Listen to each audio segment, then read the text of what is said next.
करणं हा राजकीय आरोप आहे ना. That is what I am saying. हे सगळं पॉलिटिकली आरोप आहे. निवडणुका जवळ आल्या, जिंकता येणे शक्य नाही.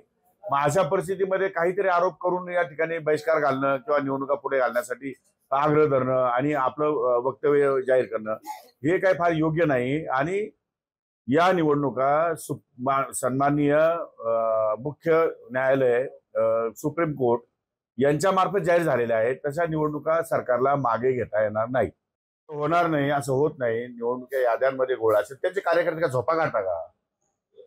कुठल्याही निवडणुकीच्या कार्यक्रमामध्ये मुदत असते. तुम्हाला ऑब्जेक्शन घेण्याची मुदत आहे, तुम्हाला फॉर्म भरण्याची मुदत आहे. तुम्हाला इतक्या नंबरचा फॉर्म भरला तर डिलीट करता येतात, इतक्या नंबरचा फॉर्म भरला तर ऍड करता येतात. एवढ्या सगळ्या सूचना निवडणूक आयोगाने वारंवार दिल्यानंतर आणि सुप्रीम कोर्टाने आदेश दिल्यानंतर हे खडबडून जागे झाले. आणि आता यांना असं वाटायला लागलं की यादीमध्ये चूक आहे. अशा प्रकारचं काही नाही. आताच का बरं त्यांना जाणवलं? याच्या अगोदर का नाही जाणवलं? याच्या अगोदर त्यांच्या कार्यकर्ते झोपा करत होते का?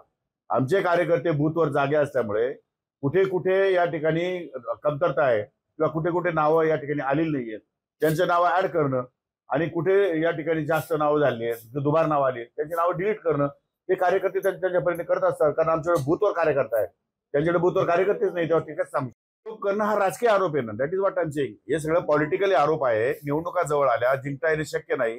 मग अशा परिस्थितीमध्ये काहीतरी आरोप करून या ठिकाणी बहिष्कार घालणं किंवा निवडणुका पुढे घालण्यासाठी आग्रह धरणं आणि आपलं वक्तव्य जाहीर करणं हे काय फार योग्य नाही. आणि या निवडणुका सन्माननीय मुख्य न्यायालय सुप्रीम कोर्ट यांच्या मार्फत जाहीर झालेल्या आहेत. तशा निवडणुका सरकारला मागे घेता येणार नाही.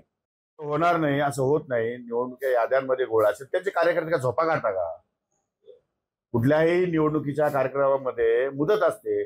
तुम्हाला ऑब्जेक्शन घेण्याची मुदत आहे, तुम्हाला फॉर्म भरण्याची मुदत आहे. तुम्हाला इतक्या नंबरचा फॉर्म भरला तर डिलीट करता येतात, इतक्या नंबरचा फॉर्म भरला तर ऍड करता येतात. एवढ्या सगळ्या सूचना निवडणूक आयोगाने वारंवार दिल्यानंतर आणि सुप्रीम कोर्टाने आदेश दिल्यानंतर हे खडबडून जागे झाले. आणि आता यांना असं वाटायला लागलं की यादीमध्ये चूक आहे. अशा प्रकारचं काही नाही. आताच का बरं त्यांना जाणवलं? याच्या अगोदर का नाही जाणवलं? याच्या अगोदर त्यांच्या कार्यकर्ते झोपा करत होते का? आमचे कार्यकर्ते बूथवर जागे असल्यामुळे कुठे कुठे या ठिकाणी कमतरता आहे किंवा कुठे कुठे नावं या ठिकाणी आलेली नाहीयेत, त्यांचे नावं ऍड करणं आणि कुठे या ठिकाणी जास्त नावं झाली आहेत, दुबार नाव आली, त्यांची नावं डिलीट करणं हे कार्यकर्ते त्यांच्यापर्यंत करत असतात. कारण आमच्याकडे बूथवर कार्यकर्ता आहे, त्यांच्याकडे बूथवर कार्यकर्तेच नाही, तेव्हा ठीकच सांगतो.